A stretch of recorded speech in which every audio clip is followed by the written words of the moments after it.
Hi, I'm Vanessa Lynn, the Chavez, and my partner is Princess Fabila. We are group number 1 and we will be discussing Module 1 entitled The Self from various philosophical perspectives. At the end of the presentation, you should be able to explain why it is essential to understand the self, describe and discuss the different notions of the self from the points of view of the various philosophers across time and place. Compare and contrast how the self has been represented in different philosophical schools. Examine oneself against the different views of self that were discussed. Let me first ask a question. Who are you? Most of us will answer this question by stating our names. I will say that I am Vanessa. We all have names. We respond to other people when we hear our names being called. But is that the entirety of ourselves? A tiny portion, yes, but not wholly. The name is only a signifier. The self is something that a person continuously molds, shapes, and develops. The self is not static but is persistently changing as we mature or grow in age. Everyone is tasked to discover oneself. Have you truly discovered yours?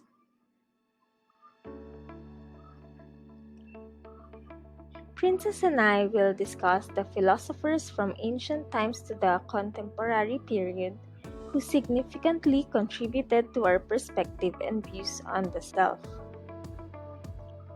The first is Socrates. During pre-Socratics, the primary question that thinkers deal with is on the primary substratum, arche. It is about explanations of the diversity of things in the world.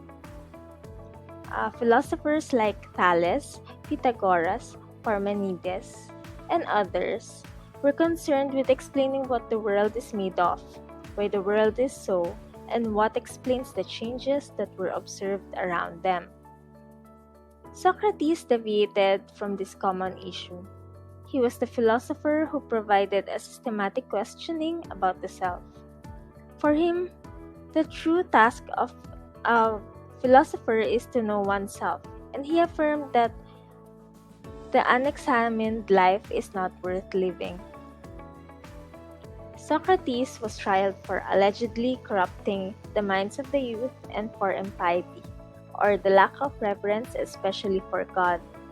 His action of going around Athens to engage all ages into questioning their presuppositions about who they are, Socrates regarded himself as a gadfly. A gadfly is an annoying person, one who provokes others into action by criticism. He disturbed Athenian men for their slumber and made them truly aware of who they were and the virtues they were supposed to attain to preserve their souls. Socrates thought that the worst that can happen to anyone is living but dying inside. Socrates introduced the ideology that every man is composed of body and soul. Every human person is dualistic or is composed of two critical aspects of his personhood. Plato. Plato is a student of Socrates. He supported his teacher's idea that man is dual in nature. Dual nature of body and soul. He added that there are three components of the soul. First is the rational soul, forged by reason and intellect and has to govern the affairs of the human person. The second is the spirited soul, which is in charge of emotions and should be kept at bay. Lastly is the appetitive soul. It is in charge of base desires like eating, drinking, sleeping, and intimacy. And it should be controlled as well. In his most important work, The Republic, he emphasized that the human person's justice and state of virtuousness can only be attained if the three components of the soul work harmoniously. Augustine. Augustine followed the view of Plato and infused it with the newfound doctrine of Christianity. Augustine agreed on the duality of man's nature. An aspect of man dwells in the world. It is imperfect and continuously yearns to be with the divine. The other aspect is capable of reaching immortality, which is the soul. Every human person's goal is to obtain communion and bliss with the divine by living his life on earth in virtue.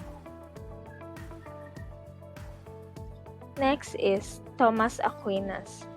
Aquinas is the most eminent 13th century scholar and stalwart of medieval philosophy.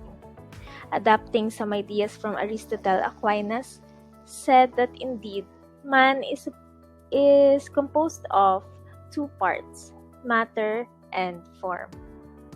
Matter, or hyle in Greek, refers to the common stuff that makes up everything in the universe. Man's body is part of this matter. On the other hand, the form, or morphe, in Greek refers to the essence of a substance or thing. It is what makes it what it is. In the case of human person, the body of the human person is something that he shares even with animals. The cells in man's body are more or less akin to any other living organic being in the world. However, what makes a human person and not a dog or a cat is his soul, his essence. To Aquinas, just as in Aristotle, the soul is what animates the body. It is what makes us human. Thank you. I will be Miss Princess Fabila will be the next to present.